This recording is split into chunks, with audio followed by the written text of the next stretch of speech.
Graça e paz. Hoje é dia 3 de janeiro e o texto para a nossa reflexão de hoje está na Epístola de Paulo aos Romanos, capítulo 1, no verso 20, que diz assim: Porque os atributos invisíveis de Deus, isto é, o seu eterno poder e a sua divindade, claramente se reconhecem desde a criação do mundo, por meio das coisas que ele fez. Por isso, os seres humanos são indesculpáveis. Deus criou o mundo. Está aí. É só a gente olhar ao nosso redor, para as montanhas, para os mares, para as cachoeiras. Está aí. A digital de Deus está por todos os lados. E se olharmos para nós mesmos, não tem como negar. Nós somos a imagem e criação de Deus.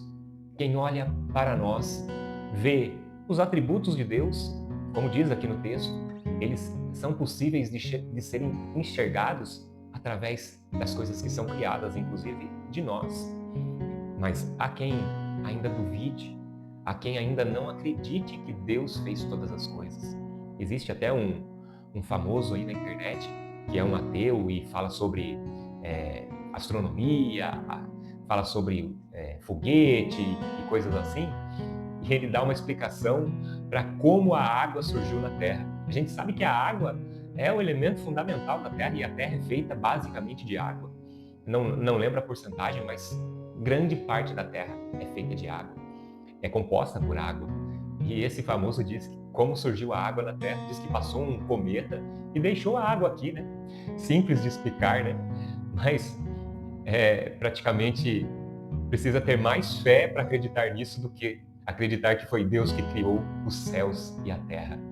E é por isso que os seres humanos são indesculpáveis. Ninguém vai ter desculpa. No dia de acertarmos as contas com Deus, no dia do juízo, ninguém terá desculpa, nenhum homem, porque olhando para a criação, nós vemos a Deus. Não tem como negar. E se cremos que foi Deus que fez o céu e a terra, e não há outra explicação, podem até tentar criar alguma teoria, mas não há como negar. E se não há como negar que Deus fez o céu e a terra, também não há como negar que Ele deixou a sua palavra para nós, para que nós o conhecêssemos.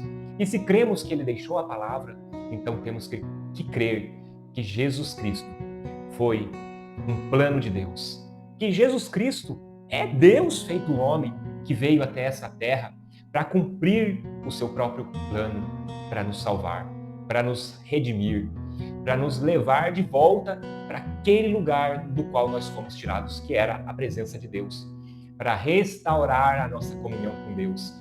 Então, a mensagem de hoje é a mesma, eu não me canso de repetir as mesmas coisas, assim como o apóstolo Paulo.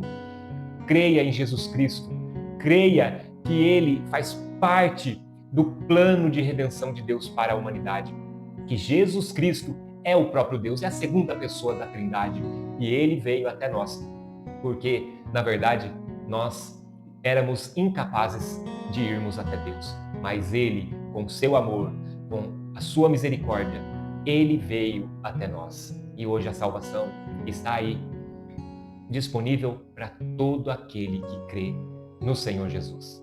Então, hoje, dia 3 de janeiro, mais uma vez eu digo, creia em Jesus, arrependa-se dos seus pecados e se aproxime dele. Ele tem uma vida de bênçãos para te dar, não bênçãos material, porque isso é o que às vezes é pregado em muitas igrejas por aí e que distorce um pouco o evangelho e as pessoas acabam acreditando mais no homem lá do foguete do que na palavra de Deus. Mas as bênçãos que Deus tem para a sua vida é paz com Deus, é alegria no Espírito Santo e uma esperança de um dia poder se livrar de todos esses problemas que nos acompanham junto com o pecado que assola a humanidade. Creia em Jesus Cristo e seja feliz, seja abençoado em nome de Jesus.